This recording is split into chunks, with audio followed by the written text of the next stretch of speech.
दोस्तों, धनतेरस को साल के सबसे शुभ दिनों में से एक माना जाता है। धनतेरस पर माता लक्ष्मी को प्रसन्न करने के लिए लोग खरीदारी करते हैं। ये दिन खरीदारी करने के लिए बहुत ही अच्छा माना जाता है।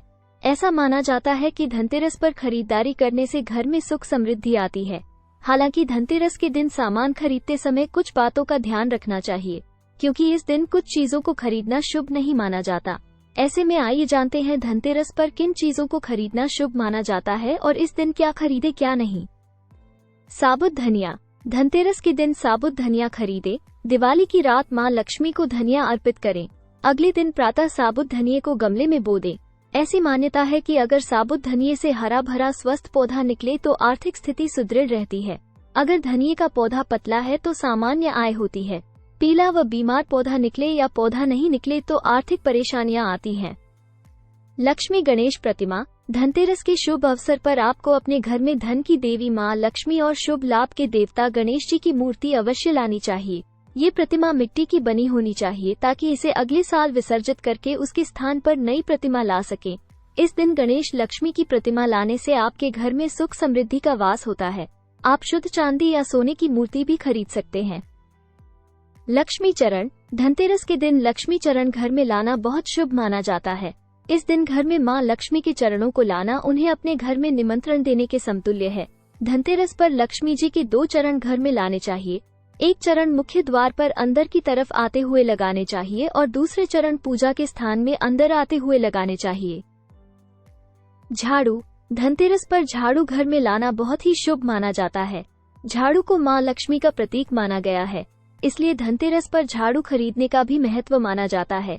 मान्यता है कि इस दिन नई झाड़ू लाने से मां लक्ष्मी का आगमन होता है। धनतेरस पर झाड़ू खरीदने से घर में सुख शांति का वास होता है। माना जाता है कि इस दिन झाड़ू खरीदने से दरिद्रता भी दूर होती है। इसे वर्ष भर के लिए घर से नकारात्मक ऊर्जा बाहर निकल जाती है और मां लक्ष्मी की कृपा बनी रहती है। बाजार में कई तरह की झाड़ू बिकती हैं, लेकिन धनतेरस में खास झाड़ू खरीदनी चाहिए। इस पावन दिन पर सीकों और फूल वाली झाड़ू खरीदे। ध्यान रखें कि घनी झाड़ू खरीदे। मान्यता है कि झाड़ू जितनी अधिक घनी होगी उसका सकारात्मक प्रभाव उतना ही अधिक होता है। अगर धनतेरस पर सीक वाली झाड़ू खरीद रहे हैं तो ध्यान रखें कि झाड़ू की सीक टूटी हुई न हो। इस तरह की झाड़ू को खंडित माना जाता है। मान्यता है कि टूटी सीक वाली झाड़ू दरिद्रता ला सकती है। कहा जाता है कि धनतेरस के दिन प्लास्टिक की झाड़ू नहीं खरीदनी चाहिए। प्लास्टिक की झाड़ू इस पावन मौके के लिए उपयुक्त नहीं होती। पीतल और बर्तन। धनतेरस पर बर्तन खरीदना समृद्धि का प्रतीक माना जाता है। भगवान धन्वंतरी की धातु पीतल मानी गई है, इसलिए धनतेरस के दिन पीतल के बर्तन खरीदना बहुत शुभ माना जाता है। पीतल के अलावा धनतेरस के दिन सोने, चांदी, तांबे आदि का सामान और बर्तन खरीद सकते हैं। इन धातुओं की चीजें बहुत शुभ मानी जाती हैं। मान्यता है कि धनतेरस के दिन ये चीजें घर में लाने से मां लक्ष्मी और धन्वंतरी भगवान की कृपा से आरोग्यता और समृद्धि आती है। मान्यता के अनुसार इस दिन खाली बर्तन घर में रखना मना होता है, इसलिए जब आप नया बर्तन खरीद कर लाएं, इसे दाल, चावल या दूध से भर दें।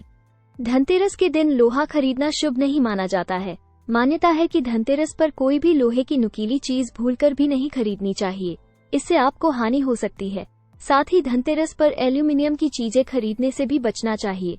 ज्योतिष के मुताबिक एल्यूमिनियम दुर्भाग्य का प्रतीक होता है, वहीं लोहे को शनि देव का प्रतीक माना जाता है, इसलिए आपको इन दोनों धातु से बनी चीजों को धनतेरस पर नहीं खरीदना चाहिए।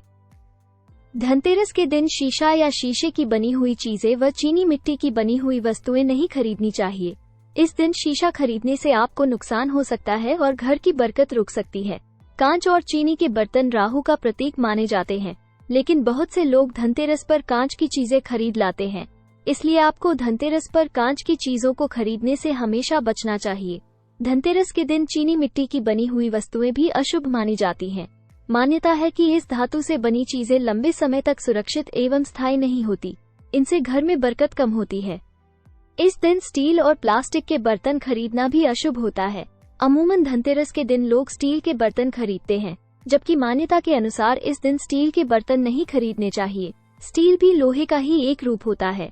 स्टील धातु राहु की कारक है, जो घर में लाना शुभ नहीं माना जाता। शास्त्रों के अनुसार काले रंग की वस्तुओं को धनतेरस पर खरीदना अच्छा नहीं माना जाता।